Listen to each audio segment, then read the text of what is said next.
Oh, there we go. Oh, hey guys, what's up, man? We're back here at the EU vs China tournament season 2 from Hangzhou, China. Hope you guys have been enjoying the event so far. We're halfway through the round of 8, and we're going to have our next match with Lovelychook versus TiddlerCelestial, battle between two Chinese players. Yeah, and not only are they just two Chinese players, but I would say they are two of the best Chinese players. In fact, possibly the two best Chinese players. So, in terms of the Western scene, this would be like Kolento versus Strifecrow, a matchup between those two giants, or Kolento versus Firebat. Some combination of them. Yeah, these guys, one of them is the hottest player right now. We guess we can make him a comparison to Lovelychook. Yeah, Lovelychook is on a pretty nasty streak. Yeah, he lost in the first round of IAM, but before that he was like destroying everything. And so Lovelychook is in a similar position to Lovelychook. And then TiddlerCelestial is kind of like Strifecrow in a sense. Just one, he's performed really consistently for a long time. And two, of course, he's a guy who likes making his own decks, kind of like Strifecrow, and being a primary innovator for his region. So it's a pretty good analogy there, Monk. And I think this match should be, in my opinion, the most high level that we've seen all day. Yeah, it's definitely between that and Stancifka versus Kolento. Stancifka and Kolento were possibly two of the best European players left in the tournament. Meanwhile, we have two of the best Chinese players left in the tournament. So it's kind of like these two Chinese players are not only competing against each other, but they're competing against Stancifka and Kolento to see which match can be the best today. All right, so we have the classes in front of us. We have Mage, Paladin, and Druid for Lovelychook, and then we also have Mage, Warlock, and Paladin. So the only difference between these two guys is Druid and Warlock, and it's cool. Warlock's starting to make a comeback. For a while, we haven't seen Warlock, and it's nice to see it make a comeback. Still no love for the Warrior, and still no love for the Priest, at least in this round of 8. But it was cool because we still saw Priest in the previous days, right? So yeah. At least we saw it at the tournament. The only class yet to make its first cameo is Warrior. That actually surprises me because a lot of players, at least in the Western scene, they rate Warrior fairly highly, at least in the middle of the pack. Typically, Priests and Shaman are rated much lower. So, I guess, like in this metagame, in the Conquest format, no one just wants Warrior. Another interesting thing too is only 2 rogues. So, not that many people are pretty high on the oil rogue nowadays because.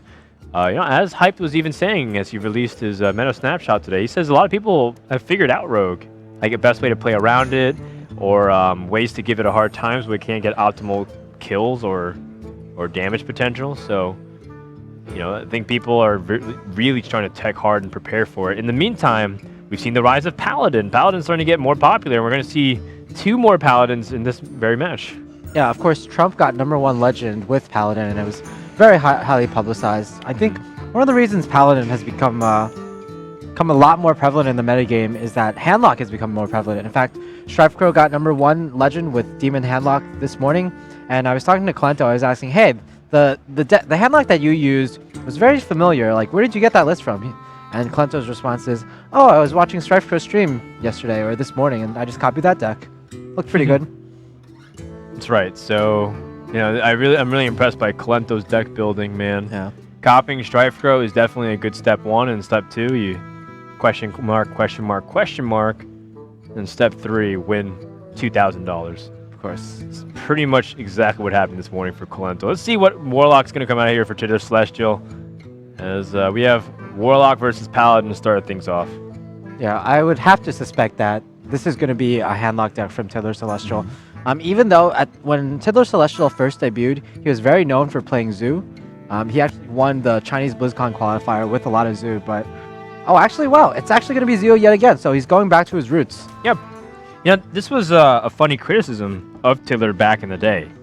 He even brought Handlock to BlizzCon specifically to prove everybody that he could play Control, and that, he played Zoo because, 1, he was really good with it, and 2, that... he felt like it was actually a harder deck. And a lot of people in China criticized Tiddler for not being able to play more of a defensive control style, and he did. So it's pretty funny when you go into a tournament and you pick something not because you think it's optimal or it's the best deck, but to prove a point. Look at those mulligans. I think this worked. Yeah. Big Game Hunter was kept, Monk. And You know what? Lovelychook is going to be feeling really bad when this Leopard Gnome comes out. Leopard Gnome is kind of the signal that, hey, I'm playing an aggressive deck. Yeah. Oh, and scratching the arm, feeling a little nervous. Actually, one of the reasons that Tiddler played Zoo in the beginning of his career was because Curse of Naxxramas just came out, and cards like Haunted Creeper and Ruby and Egg came out at the same time. So at that time, when he was playing his first tournament, Zoo was just really strong.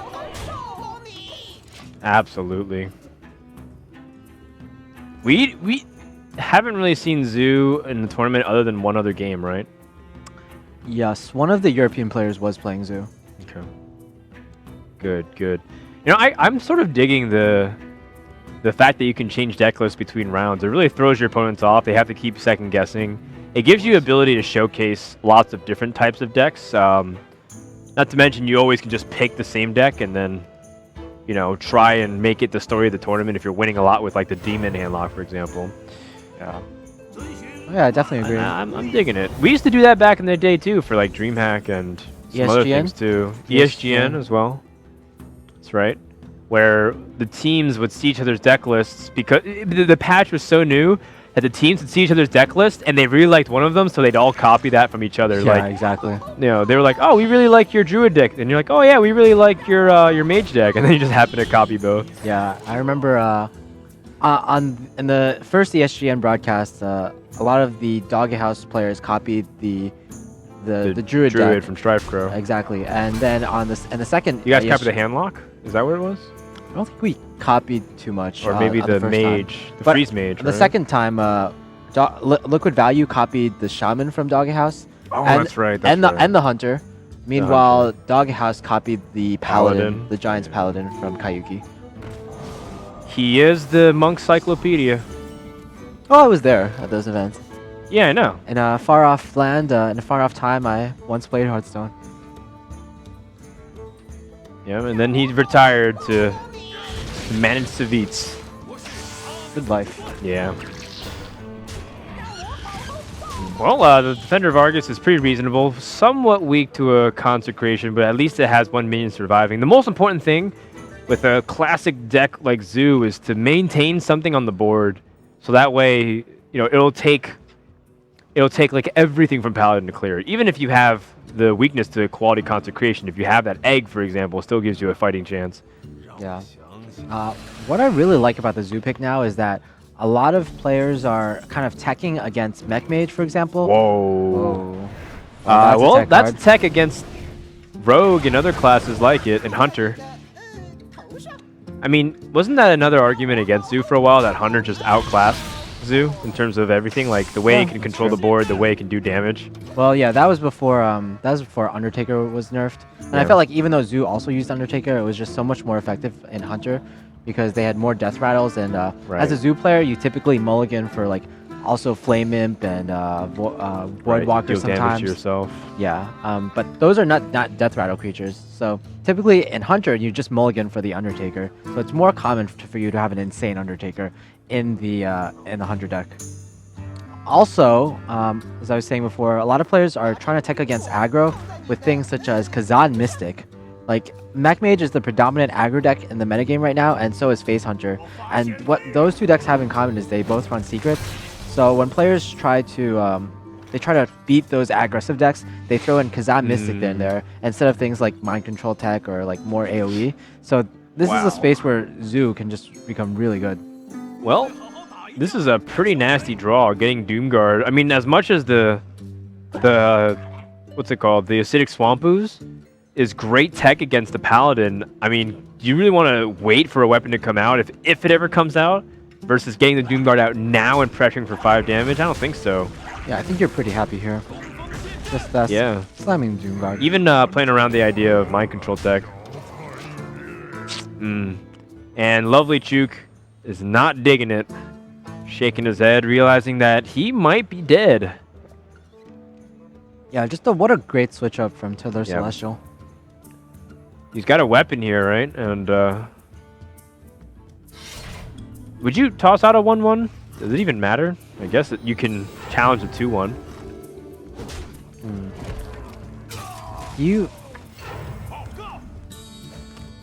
Okay. I mean, maybe you could have considered even equality in that turn.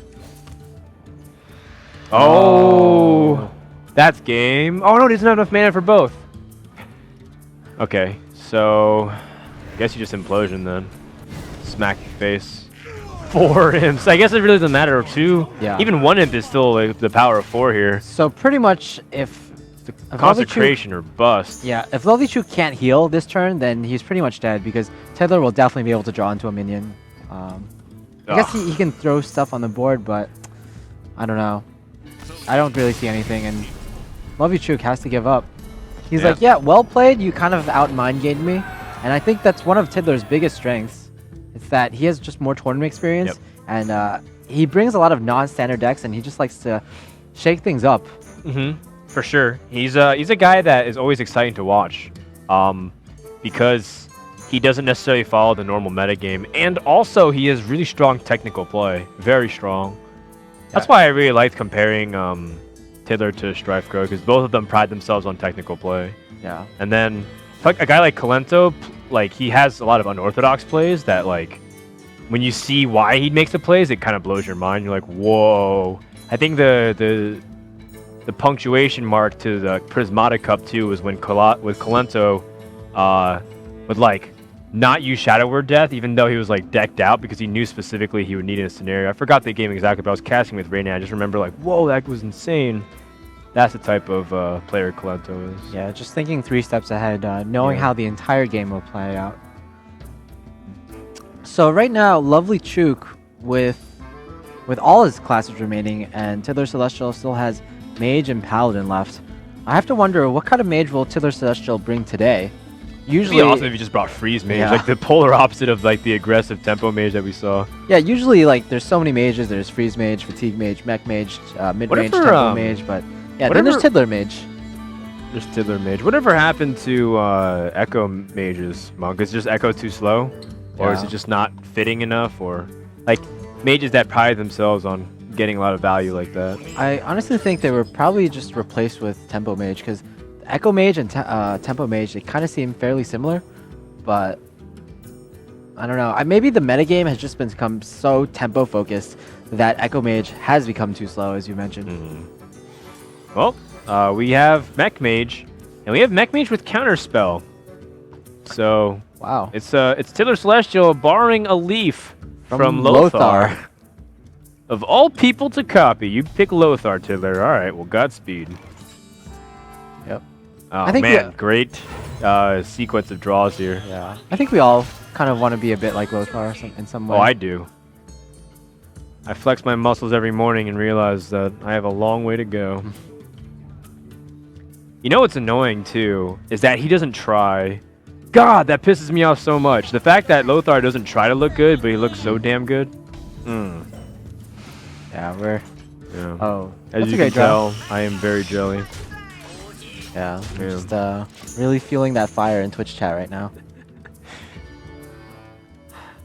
Lovelychook needs to get like the True Silver Champion. That'll be like the way he can stabilize his board. Very awkward turn 3, I guess. I guess he would have liked an Aldor or a Muster here, but the real story is that you pretty much need to curve out really well in order to deal with a Mech Mage. You need a really good 2-play and you need a really good 3-play, and of course the Zombie Chow is just a great added bonus. Usually, if you miss all your plays, then you just fall too far behind in tempo. Oh, dang, second Mech Warper. That's a good draw. Wow. Well, free Snow Chugger. 2 mana. Yeah. Cash in. Oh man. Guess you play less. Yeah. Well, you know what? Is this game just over? Because Tiddler has a counterspell to follow up, which will kind of negate. Will negate any consecrations. Exactly. Maybe Muster for battle helps him fight back on the board a little bit if he can pair that with Knife Juggler. Yeah. But he's still a turn away.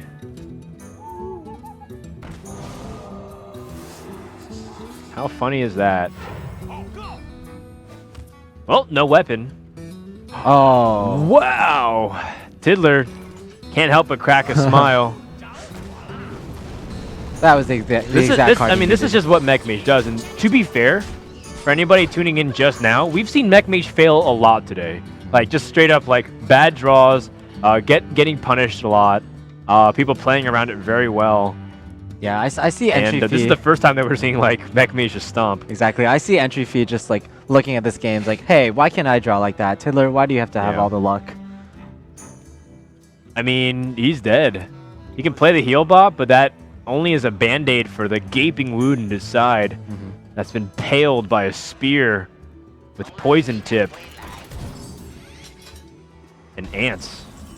And ants. You just have to add the ants, don't you? I just put my 2 greatest fears in one. Well, that completely lucks out the game. Again, no equality, no consecration. And even if he had the combo, the game would still be over because one of those would be counterspelled. So Tiddler, he says he likes Mech Mage so much that he's going to bring a second Mech Mage, which was his due. Just 2 aggressive decks today, and it's just a... I guess it's not a complete contrast of what he brought the last time because he did, of course, bring a very, very aggressive mage. Yeah, I mean, can he even do anything here? Not really, though. I guess he can... Oh, I forgot the counter spell. That's not the equality. It's completely shut out and stomped. That's pretty much what happened here. And game number 2 is over. TiddlerCelestial is going to 3-0 his opponent. What's the remaining deck? It's Warlock, right? Oh, it's his Paladin. Oh, that's right. He started off with Warlock. So yeah, his Paladin. So again, it's the same situation. One player is left with Paladin, and he has to 3-0. Actually, the exact same decks. Entry Fee had Druid, Paladin, Mage, and Lovelychook also has Druid, Paladin, Mage. So we're in the exact situation as we were in the last series. And as you saw, Paladin did some work, and eventually Sleepy Shaman went 3-0. Paladin is just a deck that's really coming back into the metagame. Well, it's cool because people were resigned to the fact they're like, well, Hunter just somehow keeps finding a way back to the top and stays at the top. But it's cool that it's still up there in relevance. I mean, today we have 3 Hunters, which is decent representation across 8 players, but it's not overpowering or overwhelming rather in terms of his representation. In fact, Mage and Druid and Paladin all have outnumbered Hunter. And then, you know, even Mage, for example, we've seen different kinds of mages, mech mages, tempo mages, even freeze mages being played. Yeah. As far as Hunters go, I think the Chinese players realized that on the first day, they brought 7 out of 8 possible Hunters, and pretty much they all failed horribly. I think the overall record was something like 4 and 9 or something like that. Or that can't be possible. 4 and 8, I think. Someone look that up. The Monk Cyclopedia is never wrong, as far as I'm concerned. It's true. So I'm gonna trust you on this one, Monk. Here we go. Game number 3, Druid versus Paladin.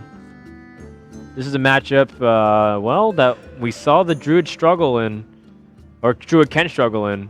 And unfortunately for Entry Fee, it was just a little bit too little too late when he drew cards like Swipe. Oh, this looks to be just an excellent hand from the Druid, though. I don't see him losing this. I mean, you have Keeper on turn 3 against your opponent's Knife Juggler. That's bound to come.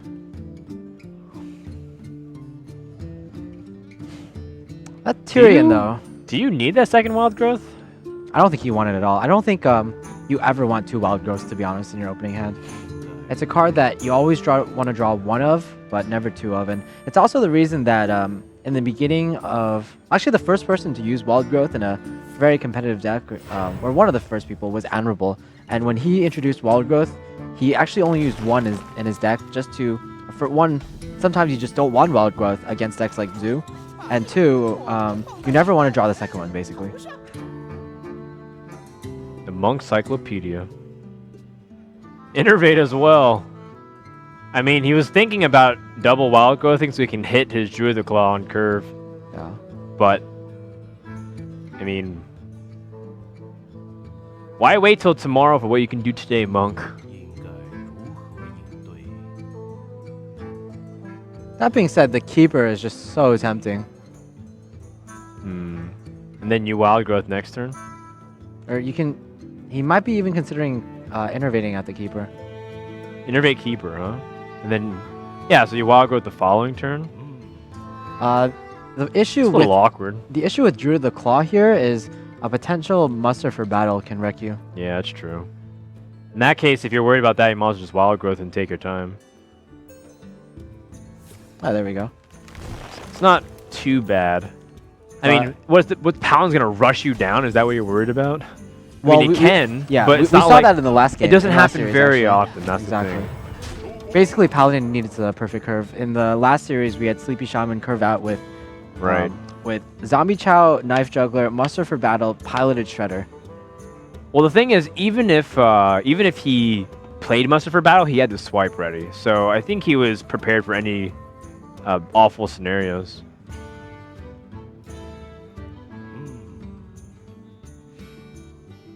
The thing is, though, you have a really good point, Monk, that Innervate just gets worse over time. So, you know, he's not going to be making these power plays normally in the early game, which you used Innervate to try and grab an early board lead.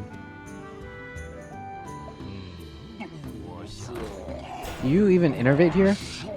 And just get rid of the token? I guess not. Doesn't feel worth it. Now does Defender of Argus potentially get some value?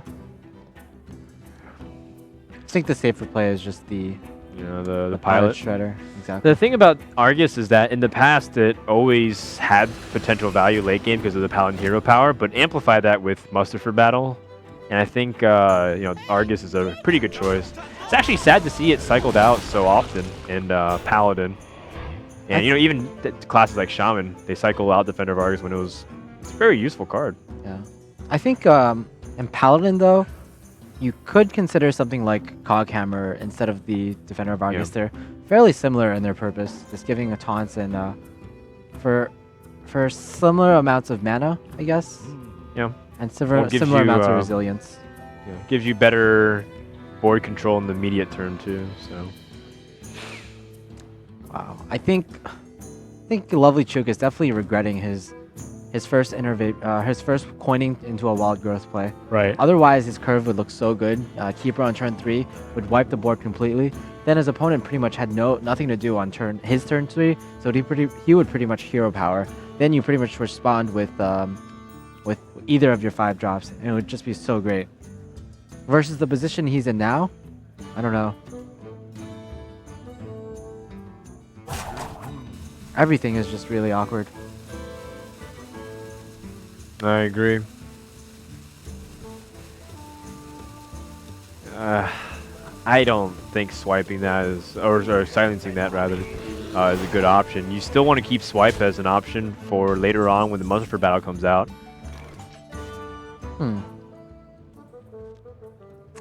Man, normally against a class that doesn't have weapons, you want to slam Harrison down just for the efficiency of it, but it just gets preyed on directly by the Druid of the Claw. It's true.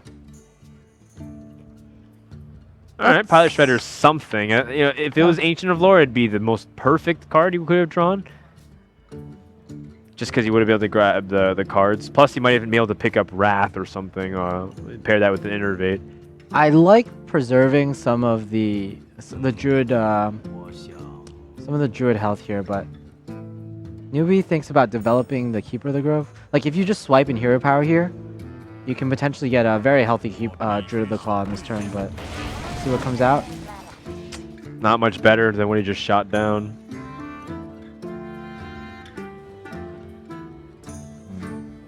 I mean, I think you want to use. Don't you want to use Innervate sooner rather than later? Like it's not exactly that strong. Like next turn when you have access to 10 mana, but you're gonna have 2 spells in the hand. Unless you want to use Savage Roar here, so that way you can get rid of the Puddle Stomper. Even then, I still consider that pretty weak. Yeah, I don't think you want to use Savage Roar in this situation. I think the Pilot Shredder makes the most sense here. Swiping. Oh, whoa. All right. I don't know. I mean, this is assuming he doesn't have True Silver Champion to directly answer you. Not only does he have 1, there comes the second. Yeah, that's still an awkward draw too, right? Where like Tiddler prefer to have that drawn in like 2-3 turns. next turn doesn't really need that True Sword.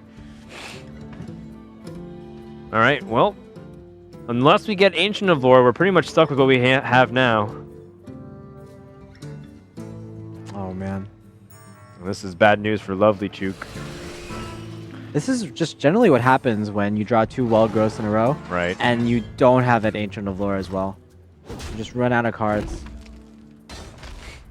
Essentially, this Wild Growth just generally wasn't that useful because with the extra mana that he's getting, he's pretty much having to fit a hero power in each time. Right. And now that Lovelychook has used his Keeper of the Grove, Tyrion will almost certainly come out on turn 8. Yeah, this is another test, right? Or to see what he's got. Second swipe. So, is this just a hero power turn? I think so. No real point in putting out a big game hunter, right? Okay. He's going aggressive, and I think I like that because his hand quality is so poor, but he does have the Savage Roar, so he's has the he's potential. banking on the fact that his opponent doesn't have any taunt or life gain, and then he could maybe draw into the combo. Tyrion comes down though, and I don't know if Lovelychook can deal with this. Dude, I think he's just locked out of the game again. Oh man. Druid fizzles yet again. So this Tyrion, it can die this turn, but then you're giving up your win condition in Savage Roar. Yeah. I mean, you could also use Swipe, but it also softens it up so that Sylvanas can steal something pretty easily. Pretty painful either way. I mean, Tiddler's just sitting pretty. It's the power of the hat, man. Every person who's wore a hat, I feel like, has won. That's true, actually. Actually, the Chinese players yesterday were kind of, they were making fun of the hats because yesterday, I believe Magic Wind also wore a hat. Yeah, but he also won. But he, You know who made fun of him? The people that didn't win. That's true. You know what? They have money and those guys don't. Yeah, 3,000 euros, in fact. So No. deal with it, Chinese players. I think, no, they were Those making... hats are swagtatious. They were making fun of the players because they were all drawing badly with Druid. Oh, Yeah. okay. So the joke was that, like, if you wear a Oh, hat... it's game. Exactly. We're not paying attention to what's going on. Druid actually uses hero power to hit the Divine Shield off. We're like, whoa. Wow, 6... We weren't counting the lethal, but we didn't expect the Druid necessarily to have to commit his damage. And that's it. Game 3, Series 3 is over. Yeah. I think overall, there were some questionable choices made by Lovelychook in that game. For example, coining out the Wild Growth Right. in anticipation to Wild Growth 2 times in a row. As we described earlier, if he just held on to his coin and Wild Growth into Keeper, he would have been in an incredible situation, and it would be his opponent trying to fight back for the board every single turn. That's right. So that wraps up the third series of the day. Really quick games. And that brings us to our last series of the day. We have Hawkeye versus Magic Wind. That should be pretty fun too. Tiddler, I like that he brought, again, another flavor of decks that he's used to be more known by, right? He used to be a much more aggressive player by nature, and he brought things like the Zoo, like the Mech Mage. But of course, if you saw him in the earlier stages of the tournament, he was playing something radically different. He was playing like a Mage that relied on Mad Bombers and tempo. So it was really cool to see him switch up today. Yeah, definitely. The big story of this match was probably Tiddler's decision is to bring all these weird decks. Last time he of course he brought that mage that you were describing. This time he brought Zoo. So 2 decks that I think no one was expecting, and it just goes. It all pretty much attests to Tiddler's preparation for tournaments and his experience in those tournaments. Yeah. So another 3-0. We're going to take a quick recap once again over the matches and then go into an interview with TiddlerCelestial. He's earned himself $5,000. And, you know, I think he's pretty happy with that one. I don't really see anything wrong with Tiddler's play. Again, it was pretty straightforward and technical. I really enjoyed watching him mix it up. Yeah, this was the game where Tiddler, he brought Zoo, he drew a Doomguard, and even though he had the tech of the Acidic Swamp Ooze specifically for Paladin and perhaps Rogue, he didn't really need it. This is all he needed to win the game. This is also the game where Lovelychook kept BGH, a decision he would later on live to regret very heavily. Oh man. The 4 roll didn't really matter much. It was, yeah, the equality consecration was all he could rely upon. And it's funny too because that felt very similar to the following game when Lovelychook tried to win again with Paladin against Mech Mage and almost was in the same scenario, but then there's a counter spell in place. So TiddlerCelestial stomps game 1 and game 2. It wasn't even close. And it's such a contrast because I remember the previous series where Tiddler was like almost dead every game. He like lived by like 1 HP every single time when he was playing up against the European players. Yeah, he was playing as rogue, and one more interesting thing is that Tiddler, he changed pretty much all of his decks except Paladin from day 1 to day 2. So he's really saying, hey, I can pretty much play every single deck. That's right. Really well, and I can play a variety of styles. It's not like some players who pretty much only play control or only play aggro. Just a very varied player. Yeah.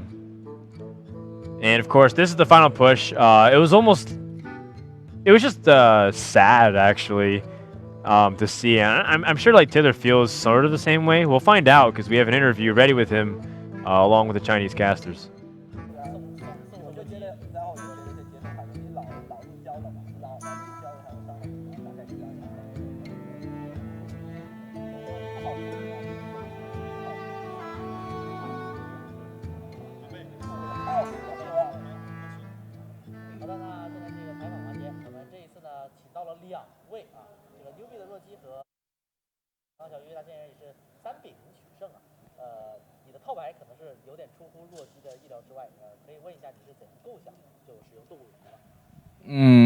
其实也没什么，我觉得G2可能会就是说用那个骑士或者机械法，然后我就想带个动物园，然后我觉得G2很喜欢德，然后我这次的战术就是整体来说3套牌，就是我觉得让G2的德比较难跑嘛，然后其他我也没有想特别多，然后就这样子。好，那这样的话还是比较了解，因为知道弱鸡要使用什么样的套牌。Yeah, so hi, Twitch audiences. We have both of them here because they're very good friends, so we want to chat with both of them. So apparently TiddlerCelestial won the game 3-0, like another game for the day. He really knows like Lovelychook.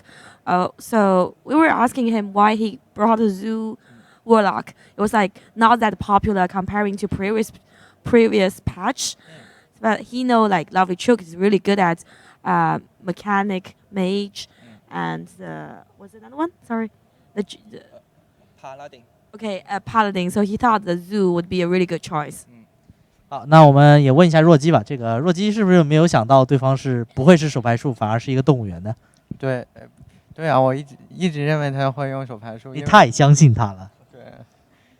然后我觉得他也可能用动物园吧，但是更相信手牌术一点。所以你起手就留下了王牌，就非常相信，笃定他是一个手牌术，结果被骗了。对。就当时我们下面都惊呼说，于谦实在太坏了，这么欺骗我们幼小的弱鸡。So Lovelychook thought Tiddler was gonna play a headlock. So apparently he kept a big game hunter for the starting card. Well, apparently he was cheated by Tiddler. 好，然后再问一下于谦嘛，这个现在出现了，在作为下半区的话，你觉得魔法之风和这个 Hawkeye 到底是谁胜算更大一点呢？我觉得我相信总是魔法之风胜算大一点吧，然后。反正我觉得 Hawkeye， 但也不能否认，就 Hawkeye 可能会有一些惊人的表现嘛。但是我觉得应该魔法之风应该能取胜，没有什么太大问题。好。Yeah, so next game will be between Hawkeye and Magic Winged. So Tiddler has anticipated Magic Winged gonna win because he's more experienced, and but he expects some surprise that Hawkeye could probably bring us. 好，同样也问一下弱鸡吧，这个因为毕竟魔法之风还是最后一战要出场嘛，你觉得下一场比赛中你是怎么看的呢？我也觉得魔法之风会胜算大一点吧，因为我觉得他打牌就是非常稳，然后也会用那些就是奇怪的一些卡组吧。Okay, so Lovelychook thinks Magic Winged has a better win chance as well because he's a very stable player and he can be creative sometimes. 好，那最后还有一个这个算是采访两个人的一个比较残酷的一个环节。若基，你可以祝福一下于谦，祝他走到最后。我祝福于谦走到最后，然后开走法拉利吧。然后送给基奥是吗？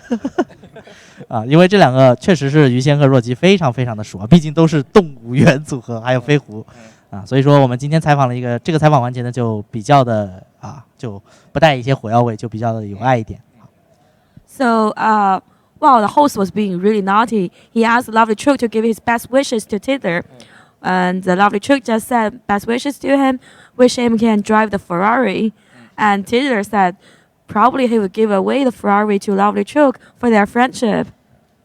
好，那这样感谢大家，我们马上要进行的是今天的最后一场比赛，也是恭喜于谦啊，我们一会儿见。